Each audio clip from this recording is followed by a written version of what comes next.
नमस्कार दोस्तों, आप सभी का रियल लाइफ कोचिंग सेंटर में स्वागत है। हम लोग आज चल रहे हैं राष्ट्रीय असम मेगा छात्रवृत्ति के लिए। हमारा विज्ञान का अध्याय 11 है, जिसका नाम है विद्युत धारा और रासायनिक प्रभाव। ठीक है, विद्युत धारा के रासायनिक प्रभाव। हम जानेंगे कि रासायनिक प्रभाव क्या होता है, विद्युत धारा क्या होता है। पीछे हम लोग चर्चा कर चुके हैं कि विद्युत धारा आवेशों के प्रवाह के दर को हम लोग क्या कहते हैं, विद्युत धारा कहते हैं। आवेश उत्पन्न करने का भी मैंने तरीका बता चुका है। उसके बाद हम लोग सीखेंगे यहाँ पे थोड़ा सा इसके बारे में हम लोग जान लें कि क्या है कि रासायनिक प्रभाव क्या होता है। आप जानते हो कि विद्युत धारा कहते हैं आवेशों के प्रवाह के दर को। अब देखिए क्या होता है कि जब किसी घोल में क्षार, लवण या किसी भी प्रकार का घोल हो, जब उसमें हम लोग विद्युत धारा जब प्रवाहित करते हैं तो उसमें कुछ क्या होते हैं, परिवर्तन होते हैं। क्या होते हैं? परिवर्तन होते हैं। और इसी परिवर्तन को हम लोग क्या कहते हैं, विद्युत धारा के रासायनिक प्रभाव कहते हैं। अर्थात उसमें क्या होता है, जब कहीं भी विद्युत धारा प्रवाहित किया जाता है तो उसमें कुछ परिवर्तन क्या होता है, हो जाता है। और उसी प्रभाव को क्या कहते हैं, विद्युत धारा के रासायनिक प्रभाव कहते हैं। जैसे बहुत सारा आप एग्जाम्पल दे सकते हैं। आप बल्ब भी क्या करते हैं, जलाते हैं, तो बल्ब नहीं जलता है तो उसमें क्या होता है, कुछ अलग प्रक्रिया होता है। जैसे उसमें परिपथ को क्या करते हो, जोड़ते हो, तो बल्ब क्या होता है, जलने लगता है। तो उसमें कुछ प्रभाव होता है, मतलब उसमें धारा क्या होती है, प्रवाहित होती है। तो ये क्या होगा, सब रासायनिक प्रभाव हुआ। ठीक है, तो इस प्रकार से हम देखें तो भारत यहाँ कह रहा है विद्युत धारा के रासायनिक प्रभाव को लिखे।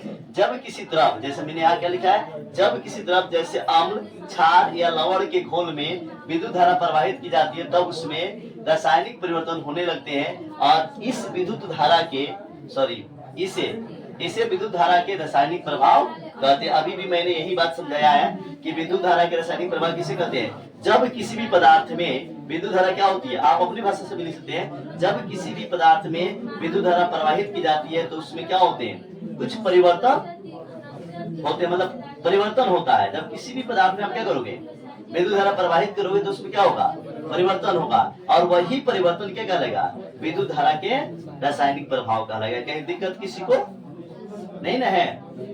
आप देखिए, जैसे आप विद्युत धारा के रासायनिक प्रभाव में आप दे सकते हैं जल का अपघटन। किसका?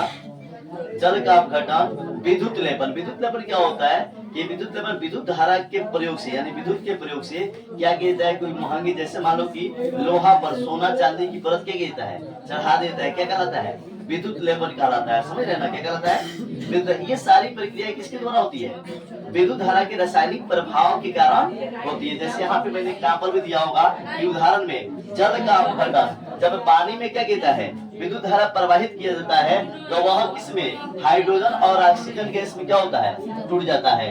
तो ये क्या हुआ, रासायनिक प्रभाव हुआ। कौन प्रभाव हुआ? अगर द्रव्य में, जैसे हम कहें कि जल में हम क्या कर रहे हैं, मतलब विद्युत धारा प्रवाहित कर रहे हैं, तो उसमें क्या हो रहा है, उसमें जल जो है, जब विद्युत का अपघटन उसमें कराया जाता है तो क्या होता है, ऑक्सीजन और कौन, यहाँ पे क्या लिखा हुआ है, हाइड्रोजन और ऑक्सीजन गैस में क्या होता है, टूट जाता है। बात समझ रहे ना। तो कहीं भी ये सब स्पष्ट समझ सकते हैं कि विद्युत धारा के रासायनिक प्रभाव वो होता है जब किसी भी पदार्थ में विद्युत धारा क्या कहते हैं, प्रवाहित की जाती है तो उसमें क्या होता है, परिवर्तन होता है। और वही परिवर्तन क्या कहलाता है, विद्युत धारा के रासायनिक प्रभाव कहलाता है। जैसे दो एग्जाम्पल क्या कर सकते हैं, एक विद्युत लेपन का उदाहरण दे सकते हैं और दूसरा क्या दे सकते हैं, जल में अपघटन। जैसे आप लिखे है ना, जल का क्या चीज, अपघटन। इसमें क्या होता है, जब पानी में विद्युत धारा क्या कहता है, प्रवाहित किया जाता है तो उसमें क्या होता है, हाइड्रोजन और ऑक्सीजन गैस में क्या होता है, टूट जाता है। अब हम बात करते हैं इलेक्ट्रोड क्या होता है।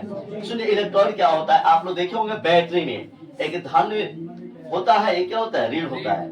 एक धन टर्मिनल और क्या होता है, एक ऋण टर्मिनल। उसमें क्या होता है, अब किसी भी द्रव्य में या किसी भी मतलब कोई घोल होता है, या उसमें क्या होता है, धातु का दो छड़े होते हैं। किसके छड़ होते हैं, धातु के कितने छड़ होते हैं, धातु का मतलब धातु के प्लेट के छड़ होते हैं। आप देखिए, ये दो बदल बना सकते हैं, तो ये दो छड़ होते हैं। धातु कितने छड़ होते हैं, दो छड़ होते हैं। जो क्या होता है, मतलब धारा को अंदर ले जाने और बाहर लाने में क्या करता है, सहायता प्रदान करता है। उसी को हम लोग क्या बोलते हैं, इलेक्ट्रोड कहते हैं। क्या कहते हैं, इलेक्ट्रोड। देखिए यहाँ पे क्या लिखे, इलेक्ट्रोड। ठीक है, इलेक्ट्रोड। जब हम किसी अम्ल, क्षार या लवण के घोल में क्या करते हैं, विद्युत धारा प्रवाहित करते हैं, तो वह घोल मतलब किसमें, कोई लवण हो, क्षार हो, या क्या हो, मतलब लवण, क्षार या अम्ल का घोल हो, जब उसमें हम विद्युत धारा क्या करते हैं, प्रवाहित करते हैं, तो धारा के अंदर ले जाने, मतलब धारा को कहाँ ले जाने, अंदर ले जाने और कहाँ ले जाने,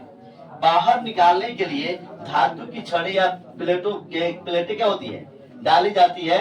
इन्हें ही हम लोग क्या कहते हैं, इलेक्ट्रोड कहते हैं। मतलब कहने का अर्थ है जब हम किसी भी अम्ल क्षार या लवण के घोल में, किसमें, किसी भी अम्ल क्षार या लवण के घोल में जब विद्युत धारा को क्या करते हैं, प्रवाहित करते हैं, तो धारा को अंदर ले जाने और बाहर लाने के लिए हम जिस धातु के प्लेट का प्रयोग करते हैं या जिस धातु के छड़ का क्या करते हैं, प्रयोग करते हैं, वही क्या कहलाता है, इलेक्ट्रोड कहलाता है। कोई दिक्कत नहीं। जैसे आप यहाँ पे देख सकते हैं। अब आप बात करते हैं सुचालक, गुड कंडक्टर किसे कहते हैं। हमें क्या जानना है, गुड कंडक्टर किसे कहते हैं। तो आपका गुड कंडक्टर की हम बात करें तो वैसे पदार्थ जिनसे होकर विद्युत धारा क्या होती है, आसानी से प्रवाहित हो जाती है। वैसे पदार्थ जिनसे होकर विद्युत धारा क्या होती है, आसानी से मतलब क्या होती है, प्रवाहित हो जाती है। वही कोई भी पदार्थ जिसमें विद्युत धारा आसानी से क्या हो जाए, प्रवाहित हो जाए, उसे हम लोग क्या कहते हैं, सुचालक कहते हैं। जैसे में आप क्या हो सकता है, जैसे में बताइए, धातु लोहा हो सकता है, तांबा हो सकता है, एल्युमिनियम हो सकता है, पानी हो जाएगा। ठीक है।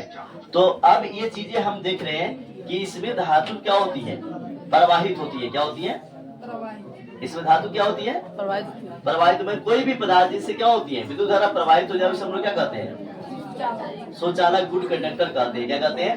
अब आता है विद्युत लेपन। क्या आता है, जिसको बोलते हैं इलेक्ट्रोप्लेटिंग।